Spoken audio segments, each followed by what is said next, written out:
Eh, Muy buenas tardes a todos. Esperamos que ya nuestros alumnos se hayan ido incorporando a este evento. Este es nuestro primer evento para dar inicio a las celebraciones de nuestros 30 años de la carrera de Arquitectura de la Universidad Autónoma, con la charla magistral del arquitecto Luis Eduardo Brecciani, con la ponencia Ciudad Justa. Para dar inicio a esta actividad, voy a dejar con ustedes a nuestra decana, Carla Silva. Adelante, Carla. Muchas gracias, Patricio. Quiero saludar a Manuel, director de la carrera de Arquitectura, y a todo su equipo. A nuestro destacado expositor, Luis Eduardo Brecciani, que con su charla magistral Ciudad Justa da inicio a las celebraciones de los 30 años de la carrera, y muy especialmente a nuestros estudiantes. A ustedes, en nombre de la Facultad de Arquitectura, Construcción y Medio Ambiente, les quiero dar la bienvenida a este año académico 2021, agradeciendo la confianza que tuvieron en nosotros para continuar con sus estudios de arquitectura. Estamos viviendo unos tiempos que jamás habríamos imaginado. Estamos enfrentando una pandemia que tiene a gran parte de los países cambiando radicalmente su forma de vida. Acá en Temuco nos encontramos ya con un mes de cuarentena total. Esto es sin duda un escenario complejo para todos, que necesitamos del contacto con otros, pero gracias a las nuevas tecnologías, algo de esto ha sido posible. Nuestra universidad, con su permanente compromiso de cumplir con la formación académica que les ofrece, inicia este semestre de forma online. Quiero que sientan tranquilidad y confianza. Nuestro equipo de profesores directivos están preparados para afrontar esta situación, al igual como lo hicieron en el año 2020. Nuestros profesores continúan capacitándose en estas nuevas tecnologías. Mantenemos los esfuerzos para entregarles las competencias que necesitan para ser los arquitectos que nuestra sociedad requiere. Sabemos que no es una situación ideal, no es lo que esperábamos, pero requiere de nuestra adaptación. Haremos las cosas de forma distinta, pero cumpliendo con la calidad que nos caracteriza. Les deseo mucho éxito en este año que comienza. Confío en todos ustedes y en su capacidad de trabajar juntos en su tarea de demostrar que incluso en estos tiempos difíciles pueden alcanzar sus metas. Muchas gracias.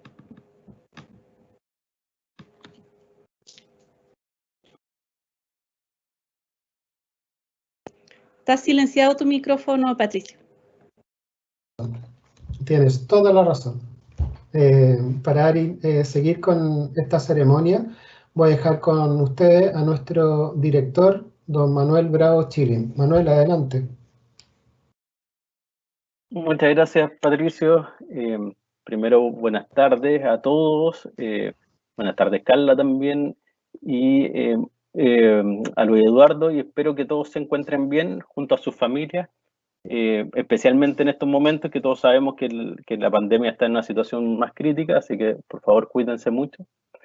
Quiero agradecer principalmente a nuestro invitado, a Luis Eduardo Brecciani, por su amabilidad de compartir esta charla magistral con nuestros estudiantes. Así que, y también espero que sigamos realizando actividades de forma conjunta entre nuestras escuelas de arquitectura, que creo que es muy conveniente y muy bueno para nuestros estudiantes. Bueno, nos reunimos en esta actividad de inicio del semestre de otoño de 2021, un año creo que muy importante para nosotros. Para los que no saben, en este año cumplimos 30 años, o sea, se cumplen 30 años de enseñanza de la arquitectura en la Universidad Autónoma y en la Araucanía también, siendo esta es la escuela más antigua al sur del Biobío. Este será un año importante en el que prontamente también a todos ustedes los vamos a convocar a compartir sus recuerdos, sus historias, esas anécdotas de los protagonistas que son más relevantes de nuestra escuela de arquitectura y de la Universidad Autónoma. Las historias de lo imprescindible que decimos en una universidad. Siempre, ¿qué es lo importante en cualquier universidad? Van a ser los estudiantes y los docentes. Como todos saben, todo lo demás en una universidad es el contexto, en nuestro escenario que acompaña a este diálogo y comunión fundamental en el hacer universidad. Lo más importante, como digo, es este vínculo que une a docentes y estudiantes para enseñar, para debatir y formar un criterio crítico y reflexivo para enfrentar nuestra disciplina tanto en el presente como en el futuro. Los protagonistas fundamentales, insisto, son ustedes, quiero hablar de nuestros 288 estudiantes, nuestros 44 docentes y también nuestros 325 titulados. Todos ellos con un importante compromiso y responsabilidad social para hacer un aporte a nuestra sociedad y el día de mañana ser quienes diseñen esas ciudades que esperemos sean más justas, equitativas, integradas y más humanas. Quería tocar que en la vida es muy importante recordar nuestro pasado, lo que dio forma a lo que somos el día de hoy. Entonces va a ser para nosotros muy importante recordar esas historias importantes. Las historias, no sé, a los que se acuerdan, de nuestros fríos galpones H, que nos mantenían ocultos detrás, ¿cierto?, en un mundo aparte, detrás de ese bosque que teníamos. La historia de nuestros profesores históricos, como Henry Esteves, Robinson Soto, el profesor Raúl Soto, Carlos García, Patricio Vargas, que nos acompaña acá, Raúl Ortiz, Carlos Jara, Marcelo Carrasco, Fernando Valenzuela, etcétera, muchos que formaron parte de esta historia de hace bastantes años y que llevan muchos años en nuestra escuela. Y también esa historia de nuestros docentes también más recientes, con esa vocación e infinito compromiso de enseñar. Muchos de ellos partieron como estudiantes y hoy son grandes colegas, amigos y profesores.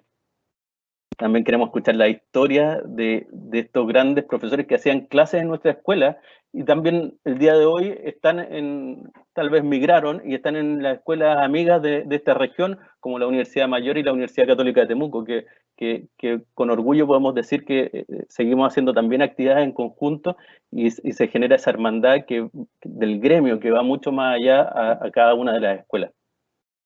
La historia, como les digo, de los WAR, de las charlas, de las visitas de grandes arquitectos que hemos tenido, la historia del PAT, ¿cierto?, de nuestros estudiantes ahí que hacen las regularizaciones de vivienda social, que también tendrán sus anécdotas que contar, la historia está más sencilla del día a día, tal vez nuestros partidos de fútbol entre profesores y alumnos, las historias de ustedes como estudiantes inquietos, que con pasión, yo diría, trabajo, amistad y alegría, y sin duda que con trasnoches diseñaban su entrega de taller y también diseñaban su futuro. Esas historias del centro alumno, de los tutores, ayudantes, otras, la historia de la fiesta de disfraces, desafortunadamente yo no estuve en esas, pero sí sé que se hacían también. La construcción de la casa Trapayuya, también hay situaciones que es imposible olvidar también, como la ceremonia que se hizo previo a la demolición de los galpones H. Me acuerdo que como todos los estudiantes pintaban los pisos y los muros de ese galpón y sin duda en la noche las quemas de las maquetas con todos unidos, de las partes más importantes o más bonitas que he visto es cuando Don Robinson hace esa danza en que termina en el fondo con una maqueta tirándola al fuego. Así que me acuerdo también que ese día con mis hijos fui y también ellos también estuvieron pintando esos muros de nuestro querido Galpón H, que se pasaba frío, pero también uno le tiene mucho cariño porque son nuestros inicios.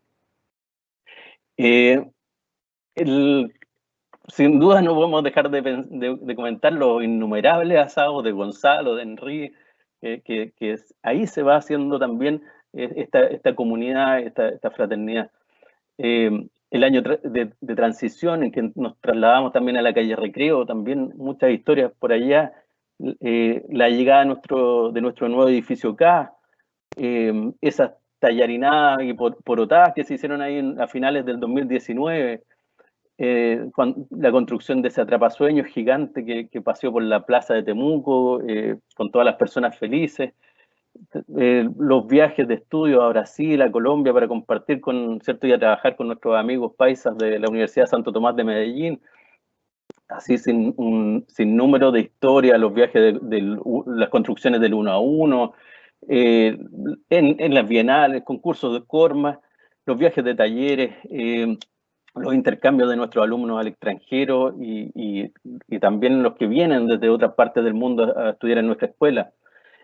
Y todo eso, sin duda, como decía Carla, llega a este momento de pausa que desafortunadamente nos toca trabajar con esta pandemia que nos obligó a este distanciamiento físico y en el que evidentemente estamos contando los días para volver a vernos, encontrarnos y compartir, y lo más importante, para volver a hacer escuela.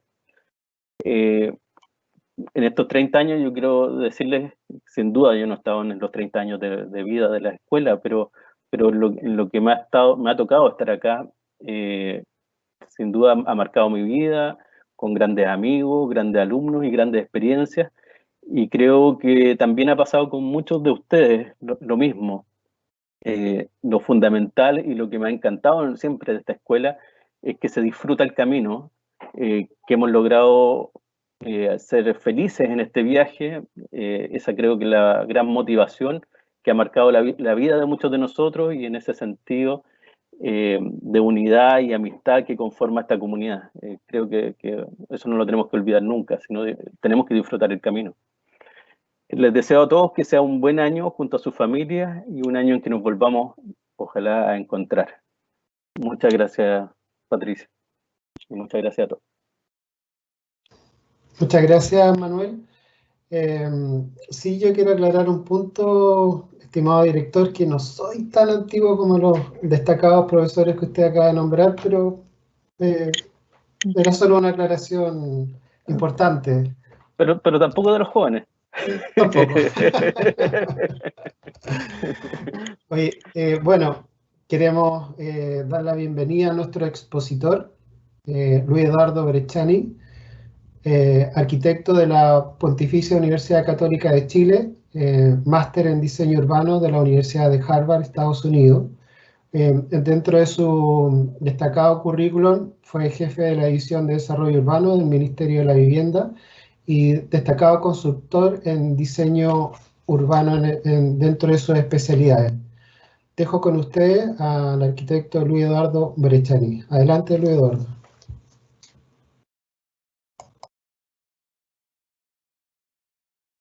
Estás mute. Muchas gracias. Antes de poner la pantalla, quiero, bueno, primero saludar a todos y a todos los asistentes, a los estudiantes, saludar a Carla y a Manuel, agradecerle a ambos por la invitación, y a Patricio, viejo amigo, perdón por lo viejo, pero más amigo que viejo, de muchos años, fuimos compañeros en la Universidad Católica, así que en ese sentido hemos estado conectados permanentemente, y en algún momento nos cruzamos, hace como 15 años atrás, en algún momento, cuando Patricio también estuvo trabajando en el Ministerio de Vivienda. Y además, no lo sabía, pero mucho más agradecido por haber sido invitado a esta celebración de los 30 años de la Universidad Autónoma. Efectivamente, como dijo Patricio al inicio, tenemos un convenio de colaboración entre la Universidad Católica y la Autónoma, y en ese sentido celebramos conjuntamente los 30 años. Lo digo además, en este caso, no solamente en condición de exponente, sino como director de la Escuela de Arquitectura de la Católica. De hace 2 años atrás estoy a cargo de esa escuela, así que comprometimos seguir trabajando juntos y particularmente hacer trabajo en la región de la Araucanía, que tanto requiere hacer innovaciones, incluso con nuestro centro de desarrollo local que tenemos instalado en nuestra sede de Villarrica. Así que hay oportunidades ahí para seguir haciendo cosas juntos y seguir con estas charlas y estos intercambios. Así que muchas gracias por la invitación, y vuelvo a celebrar los 30 años de la Universidad Autónoma y el aporte que han hecho a la región, y yo creo que hoy día más que nunca es fundamental en las agendas que el país tiene. Dicho eso, y agradeciendo la invitación, voy a poner la presentación, a ver si se ve. Siempre hay riesgo en este tipo de cosas. ¿Se ve la presentación? Sí, perfecto, Luis Eduardo. Muchas gracias. Se llama Ciudad Justa, pero obviamente más que hacer propuestas es tratar de poner en contexto lo que hoy día estamos enfrentados. Hacer una charla en medio del año 2021, como decía Carla, es un año especial, no solamente por el año de pandemia que hemos tenido, sino porque estamos enfrentados a debates fundamentales de la sociedad chilena y global. Cambios sociales, cambios culturales, cambios que se venían dando desde el estallido social de 2019 y que afectan fundamentalmente a nuestra ciudad. Entonces, la pregunta que quiero hacer yo con la charla es, ¿qué tiene que ver esto con la arquitectura? ¿Cómo los arquitectos y arquitectas podemos hacer un aporte a los grandes debates que hoy día se están dando en la sociedad chilena respecto a la equidad, respecto a las desigualdades, respecto al cambio climático?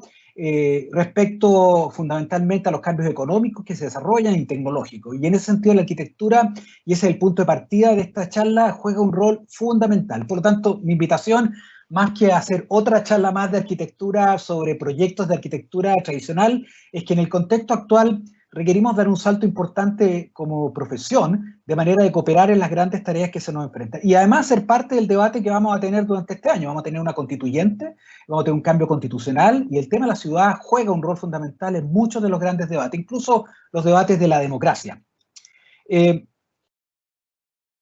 Perdón, voy a ir pasando las diapositivas. Y por eso que parto con esta idea de la justicia como concepto que debiera tratar de unificar lo que hacemos como arquitectos y arquitectas, y mostrando esta imagen, perdonen lo poco regionalista, mostrar Santiago, esta imagen entre las dos realidades, estas dos ciudades que en muchas de nuestras ciudades existe, esta dualidad entre el Santiago Oriente y el Santiago Sur, o lo que ocurre en la región de la Araucanía, entre las grandes ciudades y los pequeños pueblos, o entre Temuco y Padre Las Casas. Las ciudades chilenas pareciera que no fueran tan relevantes respecto al impacto en el país. Solo ocupan el 0,4% del suelo nacional, pero son responsables de casi 3/4 partes del desarrollo económico, concentran a 9 de cada 10 chilenos, por lo tanto, de lo que pase ahí depende de la calidad de vida de la gran mayoría de la población. Son responsables de cerca del 60% del consumo de energía, por lo tanto tienen un impacto tremendo sobre los temas de contaminación, y obviamente sobre los temas de cambio climático y generación de CO2, como lo representa esta cifra de que son responsables también del 70% de la generación de CO2 en el mundo en global. Y por eso juegan un rol fundamental en lo que hagamos. Pero las ciudades chilenas han tenido logro. Hay que partir diciendo, voy a hablar en esta charla de lo bueno que hemos hecho, lo malo que tenemos, lo bueno y lo malo, algunas de las causas que enfrentamos y qué rol puede jugar la arquitectura. Si bien las ciudades chilenas han tenido muchos logros, y la verdad uno más que decir que lo hemos hecho mal y que los últimos 30 años fueron completamente perdidos, uno puede decir que Chile ha tenido logros importantes y sobre esos logros uno tiene que avanzar. Hemos tenido logros importantes en la generación y mejoramiento de infraestructura. ¿Quién no podría decir que en los últimos 40 años, los últimos 30 años, la infraestructura ha mejorado considerablemente en Chile? Hemos tenido logros en el tema del acceso a bienes básicos como el agua potable y el alcantarillado, superando estándares que son absolutamente inéditos dentro de Latinoamérica, fundamentalmente en tema de tratamiento de agua. Hemos mejorado nuestras redes de transporte público y al final, y a pesar de las críticas que se hacen en algunas ciudades por la falta de regulación que ellos tienen, todas las ciudades chilenas y gran parte del territorio permiten a los ciudadanos acceder. Y obviamente hemos tenido mejoras sustanciales en materia de vivienda, particularmente después de la herencia que tuvimos en materia de déficit habitacional, allegamiento y pobreza que heredamos a fines de los 90 como resultado final de la dictadura. Y por lo tanto hemos tenido avances gigantescos. Sin embargo, hay muchas deudas que hoy día no se resuelven con más de lo mismo. Las mismas recetas que pudieron tener algunos éxitos en la arquitectura y la infraestructura o la construcción de nuestra ciudad en los últimos 30 años ya se han mostrado como insuficientes e incapaces de resolver varios de los problemas que enfrentamos. Y por eso que este es un momento inédito en el cual los arquitectos y arquitectas debiéramos jugar un rol importante. Primero, seguimos teniendo cerca de 500.000 de familias que no tienen un hogar, y esto en vez de ir bajando como ocurrió en los 90 va subiendo. Recientemente, cifras de la Fundación Techo para Chile ha dicho que prácticamente las personas que habitan en campamentos se han duplicado, pasaron de 40.000 a más de 80.000 personas que viven en condiciones de absoluta vulnerabilidad y que por lo tanto ni siquiera viven allegadas en una vivienda social, sino que han tenido que recurrir a campamentos, y esto ocurre en todas las regiones de Chile. Cerca de 1.300.000 hogares tienen vivienda, tienen barrio, tienen acceso a agua potable, tienen acceso a transporte, tienen urbanización, cosa que no ocurre en otras partes de Latinoamérica, pero viven en barrios altamente deteriorados, con graves niveles de hacinamiento y con serios problemas también de habitabilidad, que ocurre en todas nuestras ciudades, como cuando uno sale hacia la periferia de Temuco, que se yo, hacia Pedro Valdivia, o al sector de Padre Las Casas. Las ciudades se enfrentan a procesos crecientes de congestión, dado este incentivo más bien de la privatización de la movilidad, en que la gente más bien busca el automóvil como forma de respuesta al acceso a oportunidades versus el transporte público. La contaminación, que en muchas ciudades tiene que ver con el transporte, pero en otras tiene que ver con los patrones de consumo de energía, como por ejemplo es la calefacción y la leña en muchas ciudades del sur, incluyendo Temuco, Padre de las Casas, donde el tema tiene que ver con la forma como construimos nuestras viviendas y con las alternativas que tenemos de sistemas de acceso a energía justa, dado los costos que esto tiene. La creciente exposición a riesgo en nuestras ciudades hoy día están instaladas por crecimiento en zonas que cada día son más frágiles, zonas que han sido afectadas por aluviones, como esta foto en Chañaral, pero también que han sido afectadas a terremotos o están en permanente estado de riesgo, por ejemplo, sujetas a lahares o zonas afectas a sectores volcánicos, como nos ocurre hoy día en el sector de Pucón y de Villarrica. Impacto en el patrimonio, el crecimiento urbano ha generado también una presión importante sobre nuestros bienes patrimoniales, probablemente este el niño símbolo de todas las batallas patrimoniales, este terrorífico mall construido en el centro de la ciudad de Castro, que no coincide para nada con el valor patrimonial del sector, con la imagen de sus ciudadanos, pero que finalmente fue producto también de otras demandas de crecimiento y acceso a empleo que surgieron en estas regiones. Proceso de suburbanización, al margen de la capacidad que los arquitectos y arquitectas hemos tenido para planificar nuestro territorio y ordenar la edificación y construcción en ciudades, las parcelas de agrado, solo en la zona, para poner un ejemplo regional, solo en la zona de la comuna de Temuco, las zonas que hoy día están ocupadas solo por conjuntos de parcelas de agrado, es decir, parcelaciones rústicas construidas al margen de la ciudad, son 8 veces más que el tamaño de la ciudad de Pucón. O sea, cuando la ciudad empieza a crecer en términos informales a través de campamentos para los sectores más vulnerables o de asentamientos irregulares como las parcelas de agrados para sectores de altos ingresos, no solamente tiene un impacto en la calidad de vida, sino que finalmente termina destruyendo el territorio, el paisaje y los bienes públicos, en este caso los bienes patrimoniales de carácter ambiental que tenemos y particularmente afectados en la región de la Araucanía. Y en algunas ciudades también nos hemos enfrentado a que las demandas por vivienda se han traducido en crecientes procesos de densificación extrema, generando conflictos con la comunidad, como esta imagen. De hecho, esta imagen es de Temuco, ahí en la zona de la avenida Alemania con Massmann, no alcanzo a mirar la otra calle, donde vecinos se oponen a la construcción de edificios.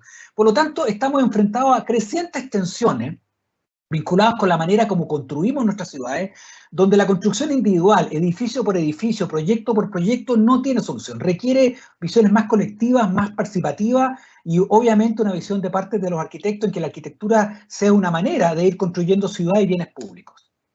Las causas son muchas. Hay causas institucionales que serán debatidas durante probablemente este año. Hay causas que tienen que ver con los niveles de participación, hay causas que tienen que ver con la pobreza, pero situados en el ambiente, pero situados en el territorio de los arquitectos, uno podría decir que la principal causa es la desigualdad. La desigualdad en nuestras ciudades gatilla estos conflictos, gatilla estos procesos de desarrollo urbano irregular, gatilla que la arquitectura no termine siendo en beneficio para todos y que termine concentrándose en algunos sectores de la ciudad. Por ejemplo, los niveles de hacinamiento. Durante este último año hemos visto cómo el hacinamiento ha golpeado particularmente a los barrios más vulnerables de Chile. Los patrones de localización de contagios de COVID no se localizan en forma homogénea, aunque todos estemos en cuarentena hoy día, no son homogéneos. Si uno mira los mapas de contagio, uno se dará cuenta que mayoritariamente los temas de salud se concentran en lugares y en barrios vulnerables, donde los niveles de hacinamiento están asociados con el tipo de espacios públicos, el tipo de conjunto y la construcción de nuestras viviendas. Y muestra, por ejemplo, esta desigualdad, que aunque el promedio de Chile sea un 7% hacinamiento, viviendas hacinadas, que es un promedio relativamente bueno comparado a Latinoamérica, este promedio miente cuando uno compara comunas vulnerables, comunas de segmentos medios y comunas de segmentos altos respecto a los niveles de hacinamiento. ¿Para qué hablar con el acceso a espacio público tan vital hoy día en que las personas requieren espacios de descongestión producto a los niveles de cuarentenas que tenemos, pero también a los conflictos que hay en desigualdad urbana? Solamente en materia de parques, y estamos hablando de parques que son financiados por el Estado, construidos con fondos públicos, las desigualdades siguen siendo bastante fuertes. Temuco, Padre de las Casas, por suerte se ubica hoy día en un rango más bien medio, pero si el promedio de Chile es 3,4 metros cuadrados de parques por habitante, la diferencia entre comunas de altos ingresos, comunas de ingresos medios y comunas vulnerables es gigantesca. En comunas vulnerables de nuestros países, o sea, de nuestro país o en barrios vulnerables, el acceso es cercano al 1 metro cuadrado, mientras en otras comunas llegamos a sobre 16, cuando el estándar internacional nos habla hoy día de 10 metros cuadrados. ¿Para qué hablar de cosas tan pedestres usando el concepto del espacio cotidiano del habitante? El salir de tu casa a la calle, el lugar básico de encuentro social y el espacio público más relevante de la ciudad. El 40% de nuestras ciudades son calles y veredas, más que parques y plazas. Y en eso también hay diferencia. A pesar que la urbanización ha mejorado considerablemente en nuestros barrios y nuestras comunas, todavía, si uno mira los datos del último censo, del 2017, calentito, reciente, muestran que las comunas vulnerables hoy día solo el 10% de las manzanas o de los sectores tienen veredas en buen estado. En los segmentos medios, cerca de un 30%, en los segmentos altos, sobre un 60% y un 70%. Por lo tanto, primero, no llegamos al 100% en todas nuestras ciudades, pero además en algo tan básico como el espacio público, las diferencias son abismantes. Y esto tiene que ver con algo fundamental, con los recursos locales, cómo se distribuyen los fondos entre los municipios. Refleja la desigualdad entre comunas de altos ingresos, que tienen cerca disponible de 1 millón de pesos por habitante para gastar, versus comunas de ingresos vulnerables, donde no superan los 150.000 pesos por habitante, que es lo que ocurre, por ejemplo, en comunas como Padre Las Casas. Temuco, por suerte, se ubica en un rango más bien intermedio. Y esto se muestra en planos de este tipo, estos planos recientes de la Corporación Ciudad, una corporación de la cual formamos parte como Escuela de Arquitectura junto con la Fundación Techo para Chile, muestra, por ejemplo, las desigualdades dentro de nuestras ciudades. Cerca del 74% de la población de Santiago no accede a estándares, entre comillas, de calidad urbana. Solamente un 26% de la población, que son esas manchas azules, accede. ¿Y para qué hablar esas manchas de azul, de celeste o rojas, que muestran sectores que son cerca de un tercio de la población, en que los niveles de calidad urbana son aún más bajos, es decir, en términos de acceso a bienes públicos, aquello que no debiera tener que ver con el ingreso per cápita o cuánto ganamos, sino que tiene que ver con lo que producimos en forma colectiva.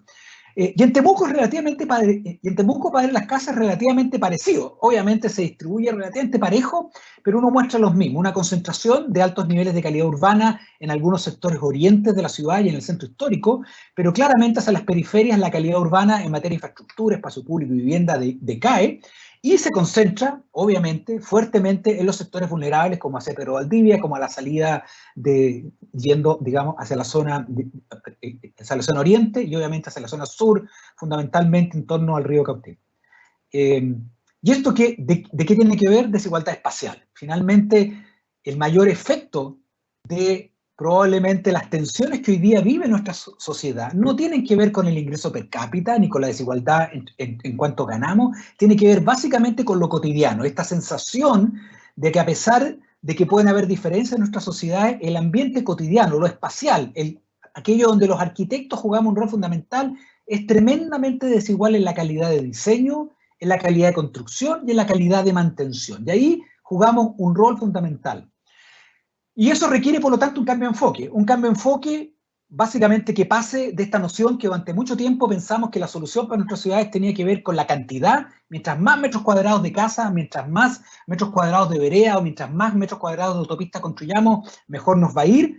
Y claramente hoy día hemos pasado a un enfoque distinto, un enfoque que tiene que ver más bien con la equidad y con reducir los niveles de desigualdad. Por lo tanto, el enfoque de sostenibilidad ya no es tan importante la cantidad de lo que producimos, sino que lo que produzcamos tenga ciertos niveles de equidad y sostenibilidad en el largo plazo.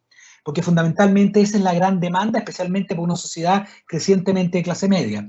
Pasar de esta lógica subsidiaria, en que básicamente lo que hacíamos era financiar vivienda o subsidiar a que el sector privado hiciera ciertas obras, y por lo tanto confiamos en que solamente financiando se podían hacer las cosas, a proyectos. Es decir, la clave está en generar nuevos proyectos, no solamente en generar formas de financiamiento y que cada uno se las arregle en términos, digamos, en términos personales para acceder a su vivienda, para resolver su calidad de vida en su barrio, o para construir un espacio público, o para financiar una infraestructura pública a través de un sistema de concesión. Hoy día requerimos proyectos, la gente está motivada por proyectos específicos. Pasar de lo individual a esta idea de que gran parte de estos proyectos requieren trabajos colectivos, trabajos de barrio, trabajos con comunidades, y que por lo tanto la calidad de vida no se resuelve como un problema individual, como un bien de consumo, sino que requiere la organización de comunidades y barrios de todos los niveles para resolver esos problemas. Y esto requiere también nuevas habilidades en los arquitectos y arquitectas, habilidades para organizar comunidades, habilidades para intermediar, para escuchar, no solamente para decir y dar recetas de lo que hay que hacer, como históricamente los arquitectos lo hemos hecho en esta visión más creativa, sino también tener la capacidad de ser receptivos a lo que otros piensan y lo que otros desean. Pasar de esta idea centralizada. En Chile, el 80% de las decisiones en materia de ciudad y vivienda se toman básicamente en ministerios. Eso quiere decir que se toman en Santiago. Y solamente un 20% del gasto público es de decisión descentralizada, gobiernos regionales y municipios. Esperamos que esto con la elección de gobernadores cambie, pero todavía estamos lejos. Pero lo fundamental es empujar desde los proyectos, desde la capacidad que tenemos los arquitectos de trabajar en el territorio, en el lugar, pensar en lugares más que en números, pasar a lo local y lo participativo, y no simplemente esta lógica de lo centralizado. Y por último, esta lógica que hemos tendido a resolver los temas en términos privados, a pasar a lo público y lo asociativo. Es decir, esto requiere más Estado, pero también requiere más colaboración. Colaboración entre nosotros y las comunidades, colaboración entre los municipios, colaboración entre arquitectos, no que compitamos, sino que colaboremos, y colaboración también con el sector privado, entender lógicas que permitan levantar proyectos participativos. 3 respuestas arquitectónicas que yo diría han ido surgiendo con fuerza durante los últimos años, más allá de concentrarnos en términos de política pública, perdonen mi formación hacia los temas más urbanísticos que son mi campo, pero 3 respuestas arquitectónicas que han ido apareciendo fuertes, en lo cual desde todos los campos, desde aquellos que tengan vocación por trabajar con comunidades hasta aquellos que tengan vocación por trabajar con planificación, con territorio, con paisajismo, con arquitectura del paisaje o con infraestructura y vivienda. Regeneración, no solamente producir más, sino recuperar y regenerar nuestras ciudades y regenerar nuestros territorios, recuperarlos, mejorarlos. 2, mayores niveles de inclusión social, pensar territorios con mayor diversidad social. Y 3, espacio público. El espacio de lo colectivo es fundamental para construir sociedades más cohesionadas, sociedades que confían más en sus instituciones y por lo tanto sociedades que al fin y al cabo son mucho más estables en el tiempo y son capaces por lo tanto de crecer. Y por lo tanto, la primera, regeneración urbana y territorial. Les voy a mostrar más bien proyectos para no hablar en abstracto. Desde proyectos de reconstrucción, este es un proyecto que hemos estado trabajando conjuntamente con la municipalidad de, en este caso de Talca, proceso de renovación del casco histórico de Talca, que fue destruido por el terremoto del 2010 y que aún tiene 2/3 de la ciudad en sitios de eriazo. Pero esto no implica solamente un tema de planificación, implica repensar cómo se va a reconstruir, qué normas hay que colocar, qué proyectos y qué tipologías de construcción y edificación hay que hacer, regular no solamente las normas genéricas, sino regular la arquitectura, regular el espacio público. Hoy día Chile, a partir del 2016, puede, por ejemplo, regular diseños, cosa que antes no podíamos hacer. Los arquitectos construíamos proyecto a proyecto. Hoy día podemos regular el diseño de arquitectura, podemos regular el diseño del espacio público, de manera que la suma de proyectos termine generando bienes públicos. Estos son casos, por ejemplo, de esquemas de regulación que se están haciendo hoy día en Talca. Reciclar y recuperar. Un ejemplo emblemático es el desarrollado por Pedro Aguirre Cerda, en que transformó este elefante blanco del antiguo hospital de Ochagavía, abandonado por casi 30 años, en una comuna sumamente vulnerable de construcción de vivienda para sectores pobres, y que a través de un esfuerzo participativo entre la comunidad, el municipio y el sector privado, lograron transformarlo en este proyecto emblemático construido por el arquitecto Juan Sabaj, en que transformó este proyecto en el medio, en el corazón de barrios vulnerables y pobres, en un emblema de encuentro de la comunidad. Un proyecto que implica la construcción, primero, de equipamiento comunitario, de instalaciones municipales, de instalaciones destinadas más bien a oficina, a empleo, a comercio. Y por lo tanto la posibilidad de llevar calidad urbana y arquitectónica a los barrios más vulnerables y que no termine siendo básicamente un patrimonio de aquellos que solo lo pueden pagar. Parecido a lo que, por ejemplo, ha hecho Medellín históricamente en las últimas décadas.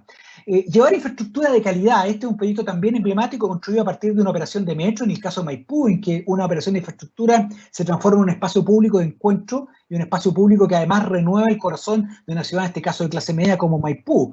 O proyectos recientes. Este es un proyecto en la comuna de San Pedro de La Paz, de los arquitectos Glavi y Heyman, en que transforman un botadero de basura, un lugar, un humedal cercano al río Biobío, destinado fundamentalmente a eso, a botadero de basura, a humedal más bien deteriorado, y lo transforman en un lugar destinado al encuentro de la comunidad, donde la arquitectura y la arquitectura del paisaje no solamente recicla un lugar abandonado y destinado y deteriorado, sino que además lo devuelve a la comunidad y lo convierte en un atributo de carácter de mantención ecológica y al mismo tiempo de acceso a la comunidad. o la notable obra del arquitecto Teodoro Fernández, en que transforman este proyecto de infraestructura dura, construida por el Ministerio de Obras Públicas en el río Copiapó, por lo tanto destinado más bien a manejar crecidas de río e inundaciones, también en una comuna relativamente pobre, el sector de Palomar, justamente en esta área que está mostrando esta foto, es el sector más pobre de la comuna de Copiapó, pero transforman el río, en vez de una obra del Ministerio de Obras Públicas dura, de gaviones, lo transforma en una obra de acceso a lo público, transformando por completo la infraestructura en un lugar y en un parque. Y por lo tanto, de ser un proyecto de ingeniería, se convierte en un proyecto parque como el Parque Caucari, y que además genera una revalorización del borde hoy día destinado más bien a pobreza y abandono. El segundo tema, el tema de la integración social. ¿Cómo los arquitectos podemos jugar un rol en convertir nuestros barrios en lugares de encuentro y en lugares de diversidad social? Fundamentalmente, un camino de esto es empujando a que los temas de vivienda no sean simplemente producción de números, o de vivienda social, o de vivienda de clases medias, o de vivienda para sectores altos, sino que los proyectos de vivienda terminen siendo en espacios donde pueden convivir distintos grupos sociales y distintos grupos etarios. Y esto hoy día se puede hacer. No solamente se puede hacer, sino que es un deber ético. Ciudades segregadas, como las mostraba en algunas imágenes anteriores, generan ciudades más violentas, ciudades más desiguales, obviamente, porque la desigualdad se concentra, y no solamente en materia de infraestructura y calidad arquitectónica, sino además en desempleo y en acceso a oportunidades. Y por lo tanto, la equidad en la calidad de vida no solamente resuelve temas de justicia en términos arquitectónicos, sino también en términos de justicia al acceso a la oportunidad en la ciudad. Este es un proyecto en el cual hemos estado trabajando en la comuna de Huechuraba, en que parecen viviendas que obviamente podrían ser de estratos medios, incluso altos, pero son viviendas en que permiten el acceso a distintos estratos sociales o distintos grupos etarios, incluso adultos mayores o, por ejemplo, personas solas. O este proyecto de los arquitectos Miranda y Vergara en la comuna de La Florida, en que está instalado en un barrio en que los ingresos hoy día han subido considerablemente, que el suelo es caro, pero a través de una intervención en densidad se logra construir un proyecto de alto estándar, con viviendas que son, en este caso son todas viviendas sociales, construidas con un mejor estándar urbano, con un mejor estándar térmico, con un mejor estándar de diseño, pero no instaladas en la periferia de la ciudad, sino instaladas al centro de una comuna de altos ingresos y de alto valor, y por lo tanto el acceso a empleo y oportunidad.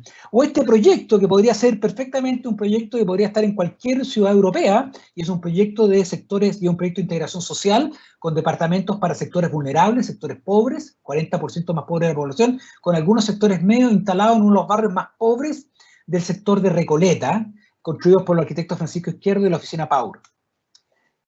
O esta renovación en el sector de Huechuraba, en el barrio de La Pincoya, en que antiguas viviendas sociales con bajos estándares fueron renovadas por el arquitecto Sebastián Meri, transformadas en viviendas que se reciclaron, que se ampliaron, que se fusionaron entre ellas, renovando sus departamentos, y que además de su renovación arquitectónica tuvo una renovación importante en materia de calidad de la edificación y acceso a energía, como lo que se muestra en este caso del proyecto de reconversión El Bosque 1, un proyecto además que ha sido premiado recientemente por su capacidad de integración social a través de permitir que antiguos proyectos de vivienda hoy día deteriorados, como los que uno ve en muchas partes de Temuco, por ejemplo hacia Pedro Valdivia, pueden ser no demolidos y reemplazados, sino reciclados por completo. O incluso proyectos de equipamiento, como este proyecto de LAN Arquitectos, construido en una zona pobre, rural, la Escuela Rural Mariano Gaña, en el sector de San Javier, donde la buena arquitectura le permite renovar y dar una cierta calidad y de dignidad a un sector pobre. Y por último, espacio público. Este 40% de la ciudad es compuesto por calles y veredas. No es solamente un espacio de encuentro, que lo es, y sabemos nosotros arquitectos, sino dado las crecientes tendencias de movilidad, en un espacio fundamental también para cambiar los patrones de cómo funcionan nuestras ciudades. El espacio público vital de la calle, la vereda, el espacio de movilidad, resuelve problemas de equidad, resuelve problemas de igualdad, pero también resuelve problemas de cambio en los patrones de cómo nos movemos dentro de nuestra ciudad y las hacemos más sustentables en el tiempo. Y esto es importante porque a pesar de que uno quisiera cambiar, las tendencias han ido cambiando. Es cierto que muchas de nuestras familias, que muchos de los hogares en Chile acceden al automóvil fundamentalmente, y eso ha ido creciendo. Aumenta el ingreso per cápita y la gente quiere comprarse un autito. Pero en los viajes diarios, en los viajes que las personas hacen todos los días, hoy día no en pandemia, pero que históricamente hacíamos cuando íbamos al trabajo o a clases, han ido cambiando. Dramáticamente ha ido cayendo el transporte público, eso es un problema que debemos mejorar en nuestras ciudades, pero lo que ha ido aumentando es que ha ido aumentando considerablemente el uso de otras formas de movilidad. La bicicleta en algunas ciudades se ha convertido en un tema emergente que porcentualmente no es mucho, pero ha ido creciendo, pero la caminata, la capacidad de caminar al trabajo, de caminar a la escuela. Y eso obviamente es fundamental respecto a la calidad de nuestros barrios, pero también obliga no solamente a mejor transporte, sino a mejores barrios. Las personas no pueden llegar caminando a su trabajo si su trabajo no está cerca de sus viviendas.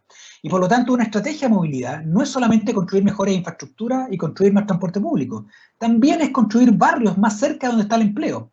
También es construir viviendas con integración social, de manera tal que se puedan localizar en lugares donde hay más oportunidades laborales, o incluso trabajar en nuestras ciudades para generar las condiciones urbanas de calidad de espacios públicos, de infraestructura, de diseño, incluso de planificación, para atraer empleo a los lugares hoy día donde están constituidos por vivienda y permitir, por lo tanto, que nuestras ciudades sean más caminables, con mejores infraestructuras, pero también mejorando la manera en que funcionan. Proyectos que han cambiado un poco y que están cambiando esa mirada es el reciente proyecto del proyecto Nueva Alameda Providencia, de los profesores, en este caso de nuestra escuela, el profesor Arturo Layo, la profesora Alejandro Bosch y Danilo Martich, un concurso que fue ganado en 2015 y que quedó en pleno desarrollo de ingeniería, de transformar el proyecto Alameda Providencia, en el caso del de este eje de 12 kilómetros en Santiago, en un lugar destinado en que ese mismo espacio, sin tener que ensancharlo o ampliarlo, priorice de ese espacio, la distribución del espacio, priorice más al peatón, priorice más a los modos no motorizados y reduzca el espacio para el automóvil. No hay razón para seguir pensando que nuestras calles tienen que seguir privilegiando solamente al auto como forma de diseño. Y eso lo digo para todas nuestras calles, las que están en las zonas céntricas, como para las grandes avenidas que cruzan nuestros territorios. Proyecto que obviamente ha sido polémico en el debate reciente, la Plaza Italia, Plaza de la Dignidad o como le queramos llamar, es claramente un tema fundamental. Este proyecto ya en 2015 planteaba remodelar por completo este espacio, transformando un espacio destinado hoy día solo al transporte a un espacio que dignifique el encuentro social, adelantándose un poco a lo que ocurrió a partir del 19 de octubre. Y por lo tanto, pensando la infraestructura del espacio público y la infraestructura de vialidad, no desde el punto de vista de los ingenieros, sino desde el punto de vista de los arquitectos. ¿Cómo hacer que este lugar coordine de mejor manera el uso de lo público, el uso de las formas de usar el espacio público en forma distinta, de que en algunas horas sea más peatonal y en otras horas más vehicular? ¿Dónde colocar el transporte público? ¿Cómo rediseñar las formas y la experiencia también del transporte a partir de los paraderos, etcétera?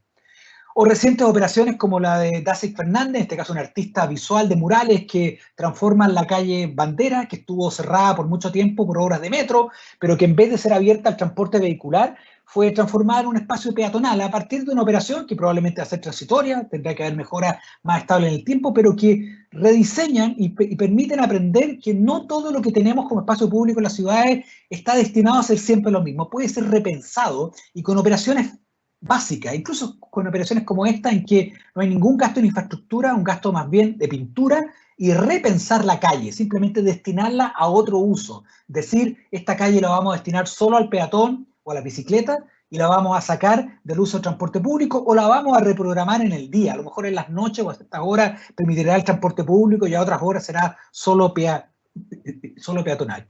Y múltiples otros proyectos, pongo algunos nomás por mencionar, estos proyectos de plazas limpias en el caso de Antofagasta, donde la Fundación Creo Antofagasta diseñó una serie de proyectos de escaleras que conectaron espacios vulnerables con acceso a empleo y por lo tanto el espacio público se convierte en una manera de conectar y en una manera también de mejorar, etc.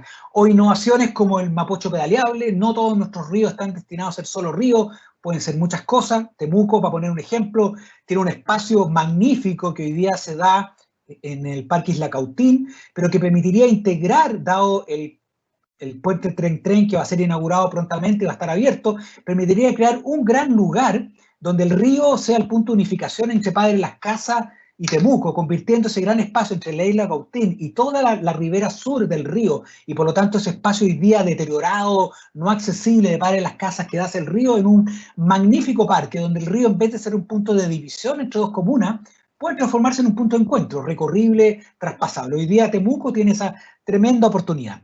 Por lo tanto, para terminar y darle las gracias, un mensaje esperanzador, a pesar de que hay muchas cosas que no nos gustan de nuestras ciudades, la verdad que frente a los escenarios futuros que enfrentamos en todos los ámbitos de la sociedad, la ciudad no es un problema, la ciudad es la solución.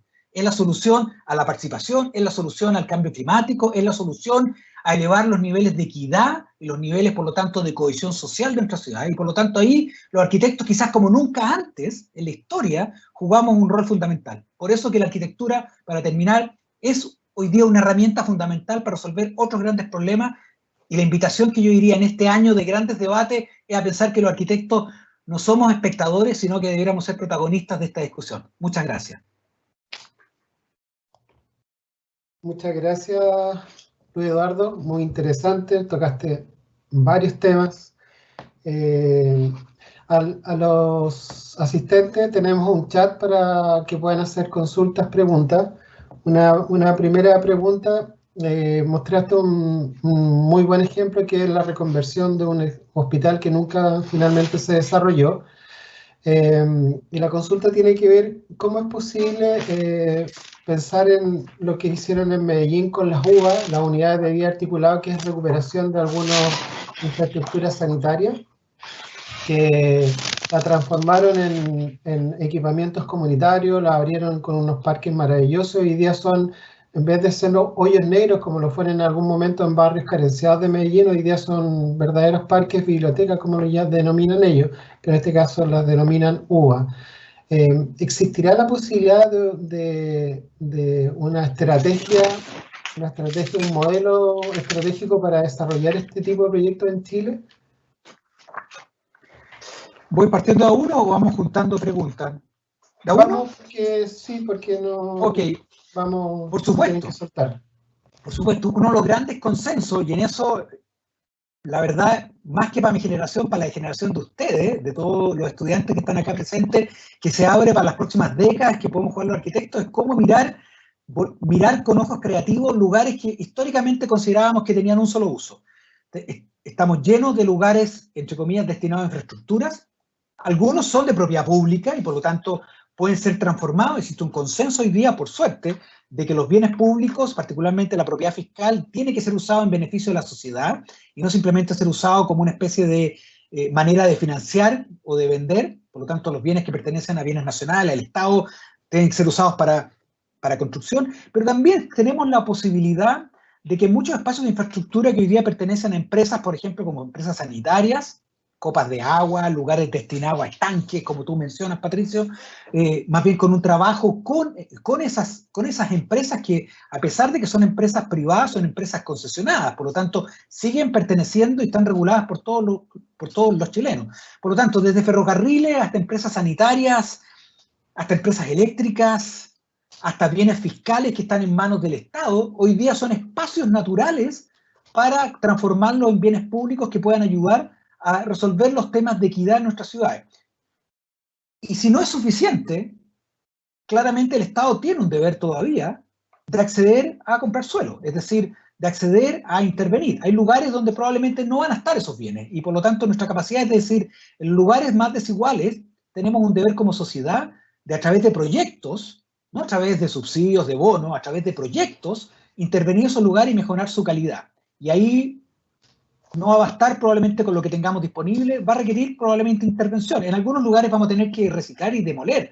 Por ejemplo, ¿cómo transformar un barrio de vivienda social que requiere ser demolido en parte para ser rediseñado, reconstruido y además injertado con nuevas obras de edificación? Eso requiere una logística compleja. La vivienda pública en Francia, en Estados Unidos o en Alemania es de propiedad del Estado, por lo tanto demoler, reconstruir es más fácil. Aquí tiene propietario. Entonces, reconstruir esos barrios, por ejemplo, demoler blocks, trasladar personas, construir viviendas alternativas para reciclar, va a requerir también un esfuerzo creativo de los arquitectos en que no es solamente un tema de diseño, es un tema de pensar el ciclo, de cómo algo va cambiando en el tiempo. Hay proyectos emblemáticos que se han hecho, han habido aprendizaje, hay un proyecto notable en la comuna de Cerro Navia llamado Las Viñitas, que fue producto básicamente de la demolición de unos bloques de vivienda que estaban muy deteriorados, y por lo tanto tenemos que mirar esos territorios como oportunidades. Súper. Bueno, eso también va a depender de algunos cambios políticos. El entregarme más poder a los gobernadores regionales y a los alcaldes probablemente va a detonar, porque los actores locales suelen estar más sintonizados con ese tipo de proyectos que los ministerios. Aquí tenemos otra pregunta. ¿Qué fórmula crees tú que podría implementarse para generar proyectos de integración social con espacio público de calidad en una realidad que es innegable, que es la fuerte mercantilización de los suelos emplazados en sectores de mejor localización? Para eso hay para hacer integración social, hay dos formas de hacer integración social. La primera es permitiendo que sectores vulnerables o medios vulnerables puedan acceder a lugares con calidad. Por ejemplo, en Temuco, que puedan acceder a vivir en el centro, donde están sus empleos y oportunidades. Pero también hay otra forma, yo lo quiero decir ahora porque no lo mencioné, pero hay otra forma de integración social, es llevando mejor ciudad a los lugares donde no hay buena ciudad. Entonces, hay muchas formas de hacer integración social, pero la primera es cómo permitir que sectores vulnerables, ese 40% o más de la población, hoy día con la crisis actual se habla de que este 40% más vulnerable ya no es 40, sino que llegó como el 60, puede acceder a mejores lugares, a lugares donde ya hay buen transporte público, donde ya está el empleo, donde podrían caminar o llegar en bicicleta a su pega. Requiere dos operaciones. La primera es un mecanismo normativo. Chile, durante mucho tiempo discutimos la posibilidad de crear cuotas de vivienda social en ciertos barrios. Hoy día se puede. La ley chilena fue modificada en el año 2016 y hoy día las comunas pueden en sus planes reguladores establecer cuotas de vivienda social en ciertos sectores. Por lo tanto, pueden decir, si este sector se renueva, tiene como obligación que un porcentaje de esas viviendas esté destinado a sectores vulnerables. Si no, no se puede construir, no se puede densificar. Hay un proyecto de ley hoy día en el Congreso que se debate en esa línea también para reforzar la idea de las cuotas de vivienda. Y por lo tanto, lo que ocurre es que la propiedad, aunque sea privada, de aquellos que desarrollan proyectos inmobiliarios, y aunque obviamente hay un legítimo, entre comillas, interés de lucro, saben que aunque haya lucro detrás de la construcción inmobiliaria, están obligados a que haya un porcentaje que tiene que ser destinado a sectores vulnerables. Y eso implica compartir de alguna manera los beneficios que, entre comillas, esos terrenos tienen. La segunda es que a veces hay lugares donde no hay desarrollo. Las ciudades donde hay mucho desarrollo inmobiliario y mucha presión y todos quieren vivir, requieren normas, porque uno hace que, como se va a construir y como hay mucha demanda, lo que uno hace es ponerle cuotas. Y las cuotas funcionan, y para aquellos que me puedan acusar de, no sé, de estatista, las cuotas funcionan en todos los países desarrollados y países capitalistas. Nueva York tiene una cuota de 35% de integración social en todos sus barrios, hasta en Manhattan. Lo mismo ocurre en Londres y ciudades por el estilo. Así que, para que sepan que eso opera. Incluso en algunas ciudades las cuotas son más radicales. Ninguna empresa puede construir un edificio de oficina si es que no garantiza que las personas que van a trabajar ahí, incluso los sectores de servicio, tengan viviendas dentro de la comuna. La ciudad de Boston tiene un programa que impide dar permisos a proyectos de oficina si sus empleados van a vivir a 2 horas en auto o en transporte público. Por lo tanto, las cuotas funcionan. Pero la otra es que en lugares donde no pasa nada, no en todas las ciudades de Chile están cambiando y por lo tanto si uno coloca una norma automáticamente se va a construir algo. En los lugares donde no hay desarrollo, donde el desarrollo es lento, donde no llega, ahí se requiere que el Estado intervenga. Se requiere expropiar y comprar suelo. Y por lo tanto generar proyectos públicos, proyectos en arriendo probablemente, donde el Estado mantenga la propiedad e invite a otros a construir y a generar proyectos en propiedad pública, pero en arriendo, de manera que en la medida que esas personas van saliendo de la vulnerabilidad, esos departamentos siguen disponibles para sectores vulnerables. Los programas de arriendo en propiedad pública funcionan en casi todos los países de la OCDE, son tremendamente exitosos y son un gap que permite reducir a muchas familias que a veces, como dicen, no tienen tanta facilidad para entrar a sectores con altos valores del suelo, o son, como dice el eslogan, son demasiado ricos tienen demasiados ingresos para ser considerados pobres, pero son demasiado pobres para recibir crédito hipotecario. Por lo tanto, ahí se requiere que el Estado intervenga, se requiere proyectos públicos, y ahí los arquitectos jugamos un rol fundamental, porque la iniciativa de dónde construir, dónde expropiar y cuál es el tipo de proyecto va a surgir desde el diseño, no surge desde el mercado. Súper, gracias. Una pregunta de un destacado alumno nuestro, Jonathan Valdebenito, alumno nuestro de Taller Urbanismo Social. Él plantea la inquietud que los centros urbanos todavía están en un alto nivel de deterioro, especialmente en las ciudades intermedias. ¿Cuáles serían los mecanismos para estimular la reincorporación de la vivienda a los centros urbanos? A ver, hay muchos mecanismos, cada ciudad es distinta. Les voy a contar la historia de Talca. Es más entretenido contar una historia. Talca es una ciudad intermedia, tiene cerca de 250.000 habitantes, puede llegar a 300 con las comunas conurbadas que están pegadas, por lo tanto es bastante grande, pertenece a una capital regional parecido a lo que ocurre con Temuco, Padre Las Casas. Tiene el gran problema de Talca es que el centro es bueno, y como el centro es bueno, es caro, y como el centro es caro, nadie llega a vivir al centro. Los estratos altos viven en el suburbio, porque quedan a 10, 15 minutos en auto igual de la pega. Los sectores medios también se van a las periferias, y los sectores vulnerables y medios quieren vivir en el centro, pero les cuesta muy caro. Entonces, lo que ha ocurrido en la práctica en Talca es que sigue abandonado el centro. Es un gran centro comercial, es muy activo cívicamente, socialmente, culturalmente, pero nadie vive en el centro, y por lo tanto se despobla permanentemente, y se llena de sitios de eriazo después de un terremoto. Las respuestas son dos, o tres voy a decir. La primera respuesta es que a veces hay un tema normativo, a veces hay que diseñar la ciudad y pensar, bueno, cuál es el tipo de densificación que se requiere para que pueda ser viable construir en ese centro. A lo mejor a veces hay un problema con la norma, que cuesta mucho construir en densidad, o hay mucho prejuicio con la construcción en densidad, porque a veces la densidad ha construido malos proyectos. Entonces los malos proyectos generan un estigma. ¿Y cómo se regulan los malos proyectos? Hoy día con normas que cautelen tipos de densidades buenas, que permiten construir, y diseños arquitectónicos atractivos. Hoy día se puede regular, que no se podía en Chile hasta hace 3 años atrás, hoy día se puede regular la arquitectura. La segunda es que se requiere incentivo, y por lo tanto para esas familias lo lógico es que tengan subsidios y mecanismos para poder financiar viviendas que van a ser más caras, evidentemente. Y la tercera, bueno, es que tienen que haber normas de integración, porque si uno solamente da plata y solamente cambia las normas, automáticamente los propietarios tienden a subir los valores. Por lo tanto, esto es un mecanismo que requiere normas de buena densidad regulada y diseñada, que requiere incentivos financieros, de financiar a estas familias para poder ingresar al centro, y requiere normas de integración social para garantizar que eso beneficie a los más vulnerables. Pero eso es lento, toma tiempo. A veces uno pone las normas en el lugar, cambia el plan regulador, genera los subsidios, crea los mecanismos, y el asunto se demora. Y por lo tanto, uno de los aprendizajes en Talca es que hay una etapa inicial donde uno no se puede sentar a esperar que la sociedad, el mercado o las comunidades se organicen espontáneamente. Eso requiere proyectos públicos. Requiere que la primera etapa, los primeros años, sea el Estado. En general, en el caso de Talca, es el municipio el cual va a crear una corporación de desarrollo que va a comprar terrenos o a usar sus terrenos municipales para levantar proyectos de vivienda para sectores vulnerables, que van a ser más caros, obviamente, pero ahí está la gracia en que la propiedad sigue siendo de propiedad pública, por lo tanto el costo del suelo no va integrado al valor de las viviendas, y van a ser ellos los que van a desarrollar esas manzanas con proyectos de integración y vivienda.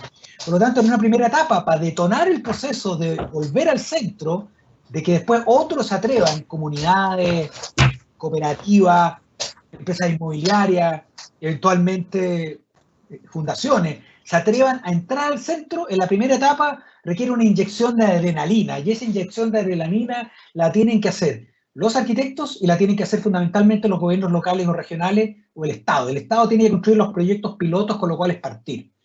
En el centro de Santiago ocurrió lo mismo. El centro de Santiago tiró muchos incentivos. Hoy día la comuna de Santiago es la comuna que más creció en el censo 2017 en Santiago, pero en la década de los 90 era la comuna que más perdía población. Pasó de ser la comuna que se vaciaba de la comuna que más crece. Eso ocurrió con todos estos incentivos, buenas normas, buenos incentivos, buenos proyectos de infraestructura de espacio público que hagan atractivos los lugares que no son tan buenos. Pero en la primera etapa requirió iniciativa pública, requirió a un municipio organizando proyectos, levantando ideas, llamando a concursos de arquitectura para remodelar una manzana completa.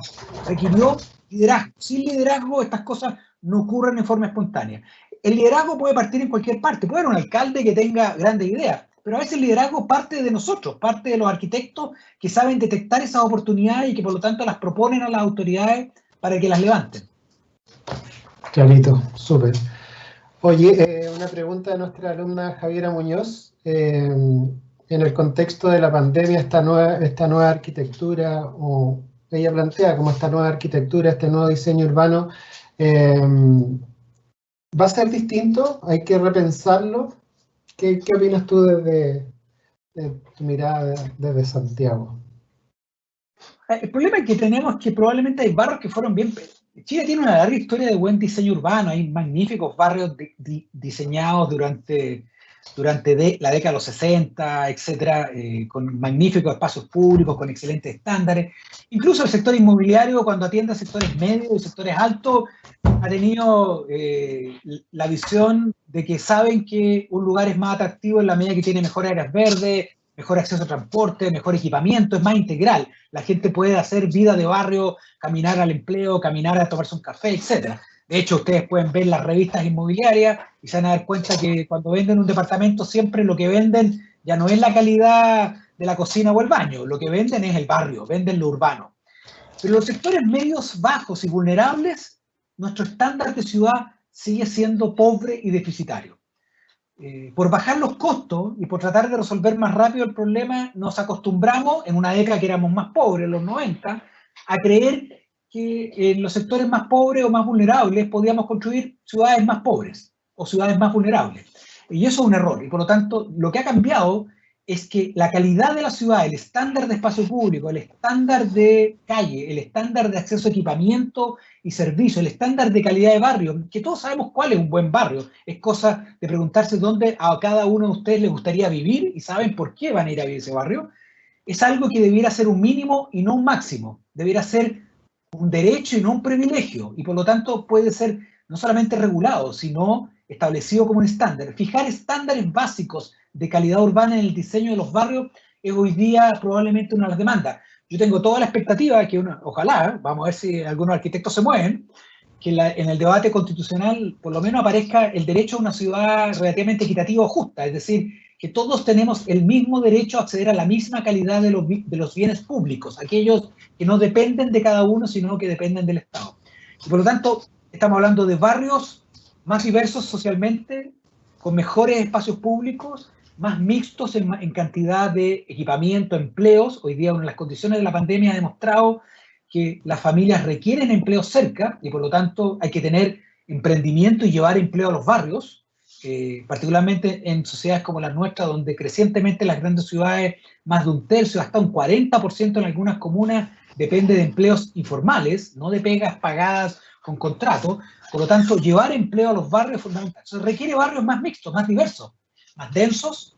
Por lo tanto, la densidad que siempre hemos visto como algo sospechoso e inmobiliario, bien diseñada, es algo bueno, porque lugares más densos son lugares más diversos, más intensos, el espacio público está más ocupado y por lo tanto le entregamos el espacio público a los habitantes y no a otros que se lo toman para otras razones. Y al mismo tiempo permitimos más diversidad y permitimos que además coexista empleo, comercio y servicio. Por eso que la suburbanización que uno ve en sectores como Villarrica, Pucón, o en las periferias de Temuco y Padre Las Casas, bueno, periferias de Temuco y Padre Las Casas son comunidades, no hay tanta suburbanización, también es anticiudad. La anticiudad genera malos lugares también. Entonces hay que aumentar la densidad, pero con calidad, y generar lugares más diversos. Y ese estándar debería estar fijado por las ciudades. Hoy día se puede, cosa que antes no se podía. Hoy día se puede regular, o sea, una comuna puede establecer ciertos estándares de equipamiento, estándares de acceso a espacio público y estándares obviamente de diseño urbano que hasta el año 2016 básicamente eran regulados por una norma general. Gracias, Luis Eduardo. Te voy a leer una pregunta exactamente para no hacer interpretación de la redacción, que me parece interesante la pregunta. Así como se toman referencias de modelos foráneos, ¿qué aproximaciones existen en Chile de formular propuestas para territorios que involucran grandes sectores de habitar indígena? Un tremendo tema, Patricio. Sí. Ahí requiere mucha creatividad. Si los arquitectos y arquitectas creemos que el lugar y el territorio define la calidad de vida de las personas, esto no debiera ser solo para las ciudades o para los pueblos, también para ciertos territorios que tienen otras formas de habitar.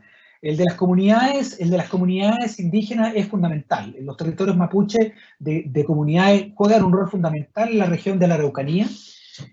No solamente un estilo de vida, sino un estilo de manejo de la propiedad, de organización de los servicios, etcétera, incluso de gobernanza interna. Es muy probable que a pesar de que existe una ley indígena, con el debate constitucional se avance hacia otros estatutos que generan alguna forma de gestión, de autonomía y de organización de esas comunidades respecto a la infraestructura, al equipamiento, a la vivienda. Uno esperaría, sin mirar los típicos ejemplos que la gente muestra en las comunidades de pueblos originarios clásicos, los canadienses o los neozelandeses, son los típicos que se usan como los modelos institucionales. Yo diría que hay que aprender más bien de las comunidades mapuche, aprender de cómo rediseñar esos paisajes. Yo diría que lo más atractivo de las comunidades mapuche es que obliga a los arquitectos a pensar distinto, a pensar en cómo rediseñar un lugar en que hay que combinar formas de producción, formas de habitar, paisajes distintos. Es una mezcla entre arquitectura del paisaje, diseño de vivienda, diseño de infraestructura. ¿Cómo planificarlo? La planificación obviamente no son las reglas de los planes reguladores, las reglas del Estado tradicional, va a requerir reglas de participación, mucha participación. Las comunidades indígenas hoy día en la Araucanía tienen bajos niveles de estándares de equipamiento, servicio, agua potable y requieren. Y probablemente a lo mejor, y espero que sean ustedes que tienen los pies en la tierra de la Araucanía, haya que repensar cómo ellos crean un tipo de plan o un tipo de plan de desarrollo al interior de una comunidad que permita canalizar financiamiento público, porque obviamente no se puede esperar que ocurra con fondos propios, financiamiento público para rediseñar y mejorar sus propias comunidades. Parecía a lo que ocurre con los campamentos, pero de otra manera. Pero eso requiere mucha creatividad y mucha participación y jugar con las reglas de las comunidades. Pero es una magnífica, probablemente un tremendo desafío, cómo transformar esas comunidades en lugares de dignidad, con los mismos estándares de una ciudad, pero sin convertirlos en ciudad. Perfecto.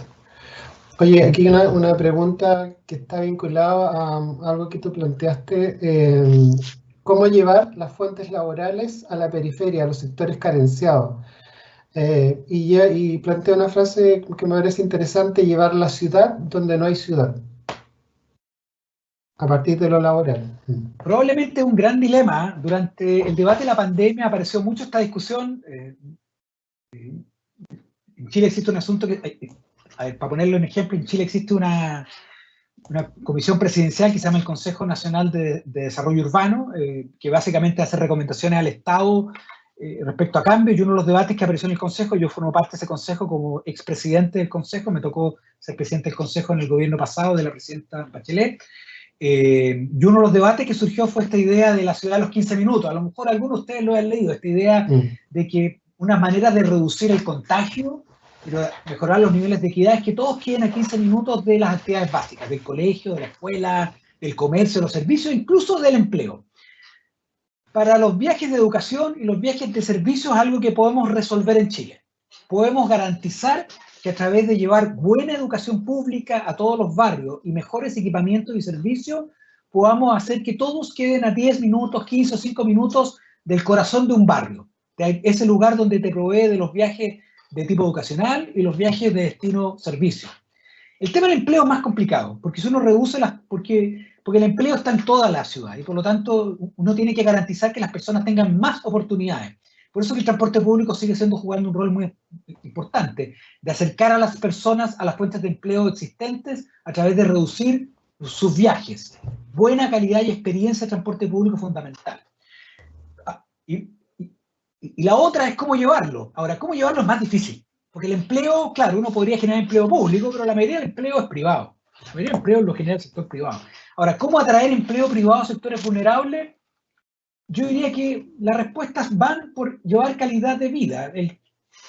Si un barrio tiene mejor infraestructura de transporte, es más accesible. Si un barrio tiene mejores niveles de equipamiento, mejores niveles de áreas verdes y espacios públicos, naturalmente el primer proceso de transformación que va a ocurrir es que ese barrio se va a volver atractivo. ¿Para quién? Primero para la vivienda. Los barrios tienen ciclos, los barrios no cambian de la noche a la mañana. El primer cambio que se va a producir es que va a llegar vivienda de sectores medios a vivir a sectores vulnerables. ¿Por qué? Porque mejoró la calidad. En Santiago ya ha venido ocurriendo, ha ocurrido en Colina, ha ocurrido en Huachuraba, está ocurriendo en sectores de Puente Alto, en sectores de Peñalolén, está ocurriendo en algunos sectores de Renca incluso, y de Quilicura, porque mejoró la infraestructura, mejoró el acceso y mejoró el estándar del equipamiento. Entonces, la primera acción es llevar calidad urbana a los lugares donde no lo hay. para hacerlos atractivos para que otros segmentos sociales lleguen a vivir y por lo tanto generar esa integración social por mezcla. Cuando un barrio empieza a ser, acto seguido, un barrio de buena calidad urbana o por lo menos equivalente al resto de la ciudad, juega con la cancha nivelada y al mismo tiempo un barrio diverso socialmente, automáticamente viene el siguiente paso. Comienza a llegar el comercio, comienza a llegar el empleo, algunas se instalan ahí con sus emprendimientos, etc. A muchos barrios de este tipo les ha ocurrido básicamente el mismo proceso. Partieron siendo periferias, luego de periferias se mixturizaron con clases sociales, luego se densificaron, de casitas pasaron a mayor densidad, departamentos, y luego comenzó a llegar el empleo y los servicios. Por lo tanto, lo que gatilla sigue siendo, para no inventar la pólvora, sigue siendo lo público, sigue siendo la calle, sigue siendo el transporte público, sigue siendo el área verde, sigue siendo los servicios, el equipamiento y los centros de barrio. Sabes que nosotros tuvimos un debate el año pasado, un seminario que invitamos a Sergio Beresville y a Marcial Echenique. Y justamente Sergio planteaba lo de los 15 minutos y Marcial de la ciudad extensa, la ciudad extendida. Se produjo una discusión bien interesante en base a un poco lo que planteas recién. Lo dijo como... Claro. Sí. Yo estoy un poco entre medio, la verdad, porque debo decir que a pesar que tengo más sintonía con Sergio, claramente, estoy más entre medio. Es muy difícil forzar así por decreto a llevar al tiro el empleo a esos lugares. Y por lo tanto, para que eso ocurra, lo primero hay que mejorar la calidad. Lo que tiene razón Marcial Echenique es que las cosas no ocurren por decreto, ocurren, también el mercado afecta. El problema de Marcial es que Marcial cree solo en el mercado. Y eso es un problema serio que ha demostrado que en 30 años no funciona. El mercado solo genera ciudades, solo mercado, el mercado existe, solo mercado básicamente replica las mismas condiciones de desigualdad que tenemos en materia de ingresos y en materia de clases sociales. Es decir, crea ciudades para clase media, ciudades para pobres y ciudades para ricos. Probablemente en Londres funcione, pero acá no.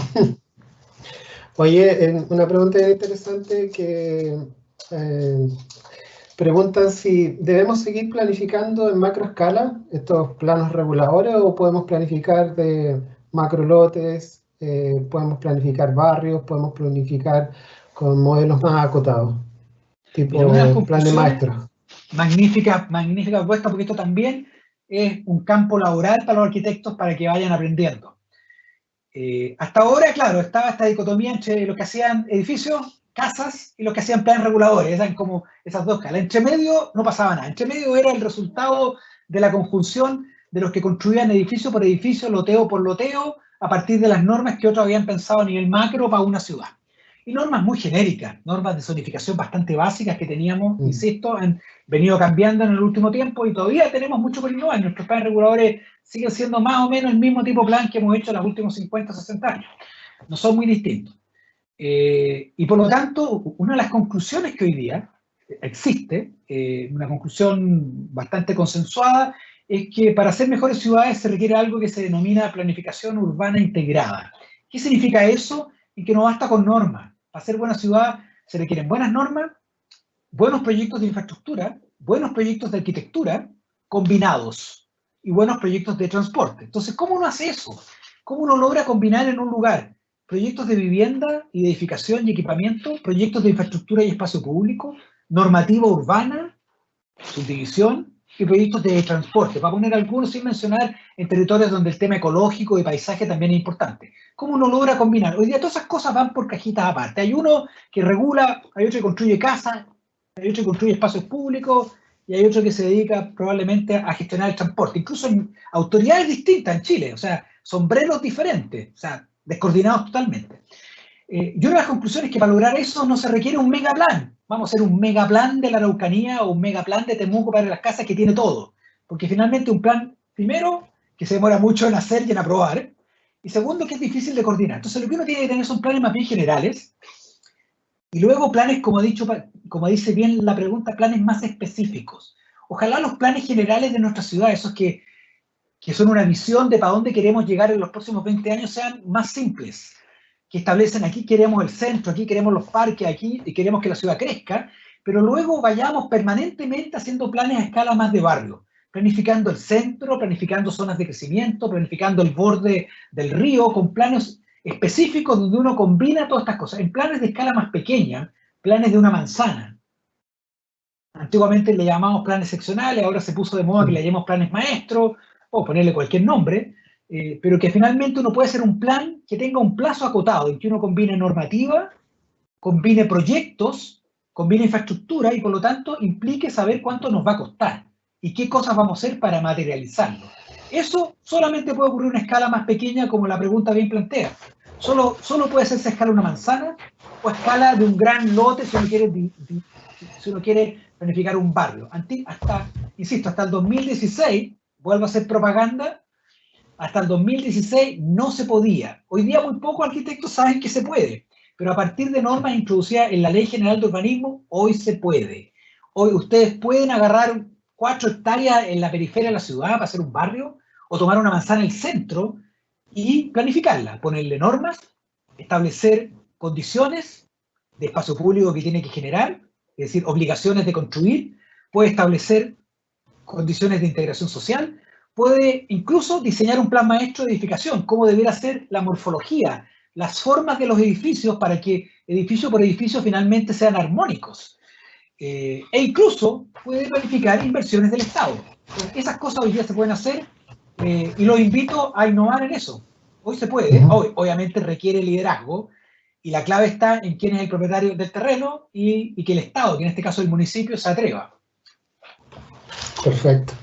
Oye, quiero excusar que mi perrita se ha estado asomando constantemente a saludar al público, así que le damos una bienvenida a mi perrita Molly. ¿Cómo se llama? Molly, la Molly que ha estado ahí. Bienvenida Molly entonces. Los animales también tienen derecho en la ciudad, especialmente porque recientemente, en términos demográficos, nuestros segmentos jóvenes, en vez de tener niños, tienen mascotas. Sí. Por lo tanto, la ciudad también va a cambiar por ese lado. Oye, unos últimos 2 comentarios como para cerrar, porque nos habíamos propuesto terminar a las 7 de la tarde. Estamos cerca de las 7.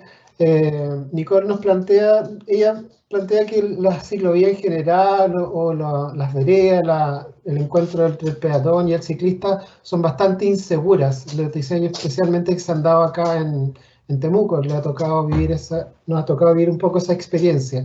¿Alguna recomendación al respecto de alguna propuesta exitosa en Chile, si es que podamos recorrer? El diseño de la ciclovía, veredas, etcétera, está bastante normado. Hay una serie de manuales que han ido apareciendo en los últimos años.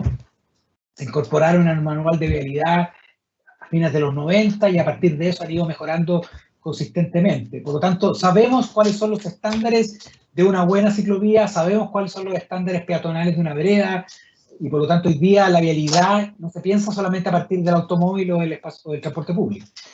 El tema es básicamente es un tema de diseño y un tema de que las autoridades asuman que las redes de ciclovía tienen que ser continuas, que el espacio de ciclovía está regulado y tiene que ser seguro, de que obviamente hay que establecer diseños viales más integrales para permitir y garantizar seguridad respecto a la velocidad del automóvil.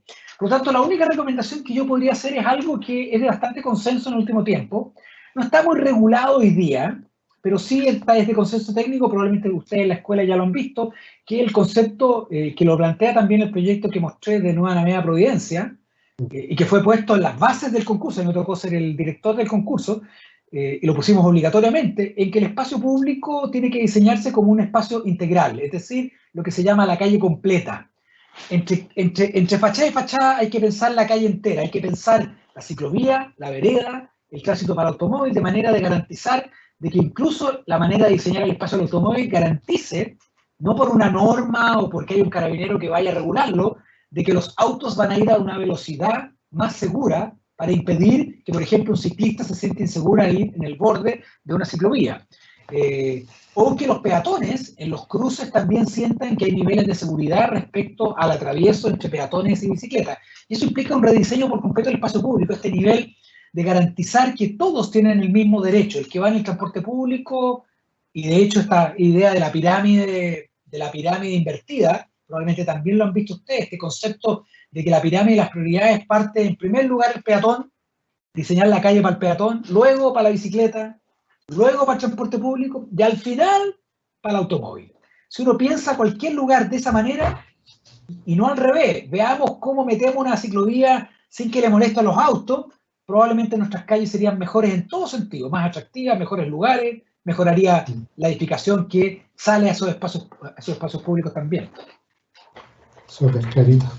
Oye, Luis Eduardo, la última consulta para cerrar. ¿Qué te parece un cambio de paradigma de la casa propia al derecho de un hábitat digno, con mayor participación del Estado? Es conceptual. Es muy probable que en la Constitución quede reglamentado el derecho a la vivienda. Es muy posible. No sé si el derecho a la ciudad justa es más complicado porque implica más aristas, pero sí la vivienda es un derecho humano, está en la Carta Internacional de Derechos Humanos desde la década de los 40, por lo tanto debiera estar en la Constitución. Lo importante no es que lo diga, lo importante no es que diga que todos tienen derecho a una vivienda, sino que es la bajada. ¿Qué significa eso? No es solamente tener una casa, es tener un barrio, es acceder a la ciudad, es acceder a las oportunidades que a través de la vivienda yo accedo al resto. Ahora, ¿cómo lo bajamos? ¿Cómo lo bajamos al terreno de lo concreto? O sea, ¿cómo aseguramos que exista ese derecho a la vivienda? Bueno, básicamente requiere establecer que es un derecho y luego que obviamente el Estado, a través de los recursos que va teniendo, lo vaya de alguna manera garantizando. Pero sí, estoy completamente de acuerdo en el concepto. Sí abogaría que cuando lo redacte alguien, lo redacte no solamente como una casa, porque Chile en general ha sido exitoso en la producción de casas o de vivienda, pero no ha sido muy exitoso en lo que acompaña a la vivienda. El concepto de vivienda no es solamente el techo, el concepto de vivienda es el barrio y la ciudad a la cual accede. Y por eso, ojalá que la redacción constitucional quede un poco mejor. Hay varias constituciones que lo hicieron bien y que eso ha tenido impacto. Y por lo tanto, si eso queda ahí, pasemos a la segunda derivada. No sé si está en la pregunta, pero es si el derecho es al acceso a la vivienda o a la tenencia segura a la vivienda, tener una vivienda en que no sea expulsado, en que no me ponga en un arriendo abusivo, en que tenga seguridad, pueda, desde el momento que accedo a ella, tener seguridad hasta el día que me muera.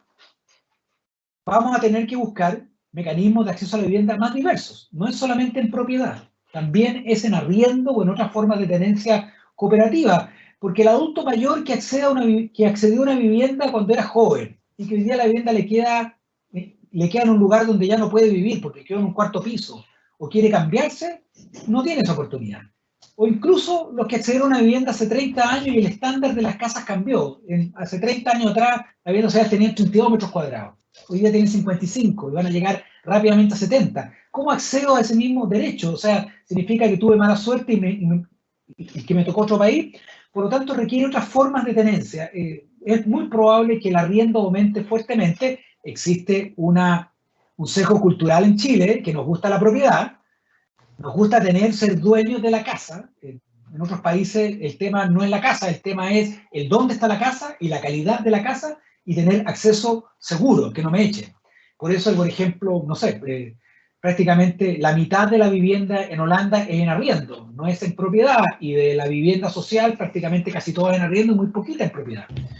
Pero eso requiere un aprendizaje. Nos vamos a demorar mucho tiempo en crear la costumbre de que el arriendo puede ser algo seguro, estable en el tiempo, y que yo podría vivir permanentemente en arriendo y eso es seguro, incluso me puedo cambiar de casa.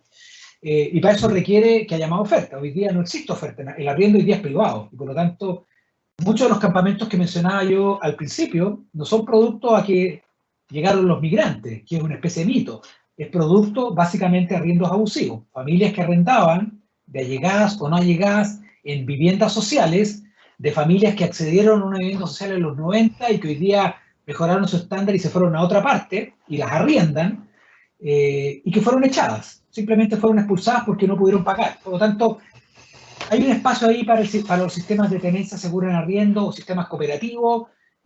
Vamos a tener que atrevernos a innovar, probablemente las innovaciones van a tener que partir con un fuerte liderazgo público, creo que los alcaldes, los municipios juegan un rol fundamental en eso, etc.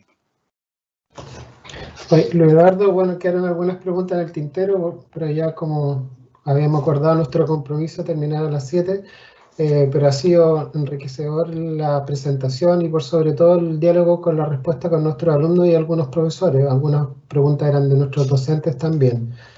Tuvimos una asistencia súper importante, así que estamos muy contentos para poder cerrar esta actividad. de nuestra primera actividad, la celebración de los 30 años de la carrera de arquitectura. Dejo con usted a nuestro director, Manuel Bravo. Gracias, Patricio. Y bueno, también agradecer, Luis Eduardo. Realmente, como decía Patricio, clara las respuestas y no solo eso, sino que también una mirada que yo creo que es muy compartida por nuestra escuela de arquitectura. Es muy coherente todo lo que planteaste con lo que se enseña en la escuela y la verdad que esperamos que efectivamente después la nueva constitución tenga esas miradas también. Así que muchas gracias por tu aporte, por tu tiempo y por compartir finalmente con nuestros estudiantes todo tu conocimiento. Así que... Ha sido realmente un gusto. Para nosotros. Y bueno, la verdad que la idea después volviendo en el fondo a nuestra escuela, la idea de estas celebraciones es que vamos a tener distintas instancias durante este año y la verdad que esperamos que todos puedan participar. Que se unan, como les decía, a contar sus historias, a mostrar sus fotografías. Esperemos que logremos terminar tal vez con alguna publicación, con algún libro que cuente nuestra historia. Siempre es sano ver nuestro pasado para poder entender también en parte lo que somos, de dónde venimos y valorar finalmente que, como les decía al inicio, lo más importante en una universidad son los docentes y los estudiantes. Así que los invitamos a seguir con nosotros en el futuro y muchas gracias por haber asistido. Muchas gracias, Carla, muchas gracias, Luis Eduardo, y muchas gracias, Patricio.